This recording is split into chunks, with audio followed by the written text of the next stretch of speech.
Hello to everyone.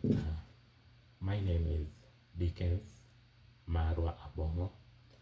I am a student of forensic science at Grand Canyon University, and I'm here to present a small training on the importance of accreditation for forensic laboratories.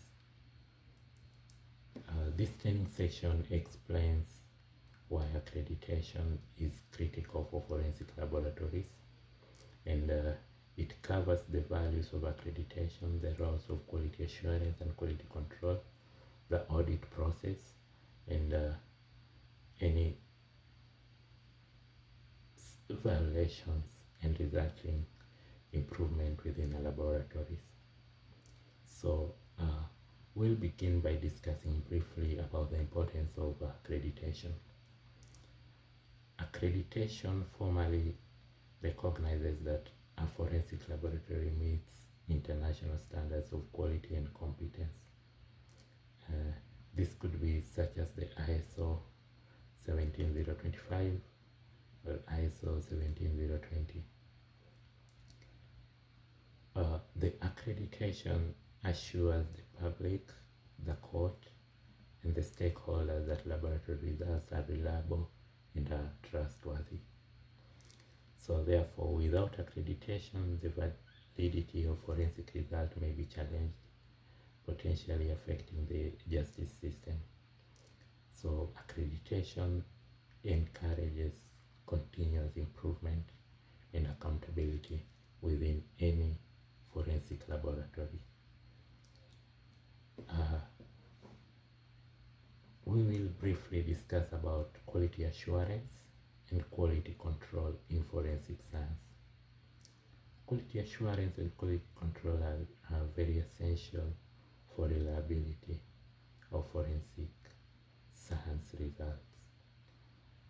Quality assurance includes any systemic activities to ensure laboratory processes meet defined standards, and these are such as developing procedures and training staff and conducting internal audits. Quality control, on the other hand, involves operational techniques to meet quality requirements. This could be including any routine checks, proficiency testing, and equipment calibration. Therefore, quality assurance and quality control both help to prevent errors. They ensure consistency and maintain the integrity of forensic evidence and results. So let's talk about the audit process and any relevant standards that may be needed in the process of accreditation. When standard violation occur, then an audit investigates the root cause and determines the scope of the issue, simplified as the root cause analysis. So let's discuss the audit process. In this process, when a violation occurs, areas are reviewed. The areas reviewed could include the casework file, the chain of custody records, the equipment logs, like maintenance log, temperature charting logs, and such like that, and analyst qualifications, that is the staff qualifications and competency, and adherence to standard operating procedures, and all the quality control records. So this audit could be either as internal audit or external audit. Internal audits are always routine audits performed internally, while external audits may be conducted by any other laboratory, a law firm, or accrediting body, and it's majorly targeted to provide an unbiased assessment.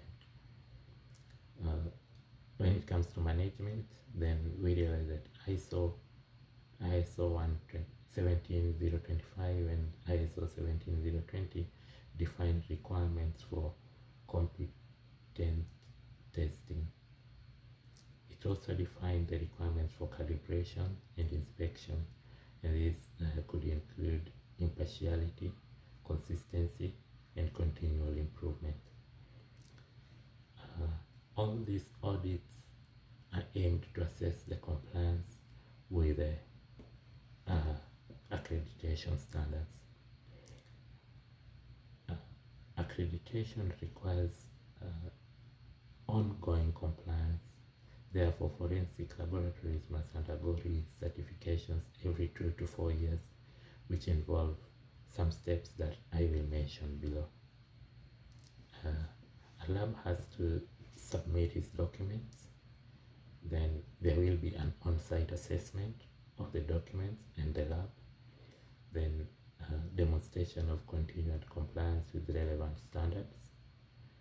Then thereafter, there will be addressing of any non-conformities identified during the assessments, others called as the audit. So maintaining accreditation requires continuous commitment to quality and improvement as a lab.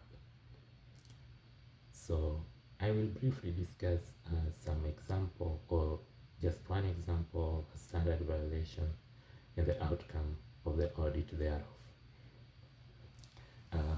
The example I'm going to discuss is a case that happened in Houston Police Department Crime Lab, that is in Texas. And in the early 2000s, the Houston Police Department Crime Lab experienced a major standard violation involving improper DNA analysis and lack of quality control and quality assurance oversight. The accrediting body and independent experts conducted some external audit to the lab following that violation, and the audit came up with some findings which are very crucial. The audit revealed widespread procedural lapses and some inadequate documentation and insufficient training of staff, and therefore it resulted to non-compliance to the ISO standards. So what are these outcomes of this, or the implication of this? So the lab's DNA section was temporarily closed following that violation, and a comprehensive retraining of staff was mandated by the audit team. So it resulted to new SOPs being developed and implemented.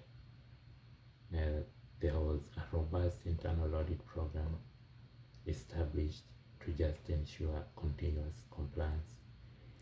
Equipment calibration and proficiency testing were now enforced just to ensure still quality, and the lab worked towards reaccreditation under stricter oversight, just to tell us how serious accreditation should be taken. So these corrective actions restored confidence in the laboratory's work and highlighted the importance of audit and accreditation in upholding the integrity of the justice system. So I will come to a conclusion by stating that accreditation and regular audit are essential for a forensic laboratory to produce accurate, reliable, and legally defensible results. Therefore, quality assurance and quality control and ongoing adherence to international standards protect the integrity of forensic science and the justice system at large. These training have been referenced from American National Standard Institute journals and Forensic Justice, A Closer Look at a Wonderful Conviction, written by Harvard University, published under Harvard University by Garrett, and the references are shared in the document below. Thank you so much.